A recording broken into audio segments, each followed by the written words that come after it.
Joo, se on Irvi Tapanin Kaikkonen täältä oikein suuresta sairaalasta. Tää on niin suuri, että tälläkin hetkellä mä en edes tiedä, missä huoneessa mä täällä oon. Luultavasti omassa huoneessa. Halusin semmoisen asian vaan sanoa, että tämä Ideco-keittiöt, se on liikuttavan hieno työantaja nykyään. Se etsii työntekijöitä, myyntityöntekijöitä.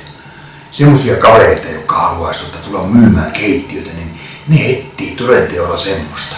Ja liikuttavintahan siinä on se, että joku nykyään etsii työntekijöitä, kun niin moni etsii työpaikkoja. Ja jos haluat tulla myymään Ideco-keittiöitä, niin alat tulla vaan. Kyllä ne kouluttaa ja opettaa sinut siellä. Tää on niin hieno uutinen, että minä en tiedä oikein miten tästä selviää.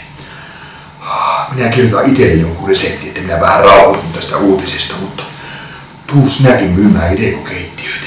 Tuu kokeilemaan. Voit vaikka vaihtaa työpaikkaa. Se on varmasti parempi ratkaisu. Minä tarvitsen nyt pilleri.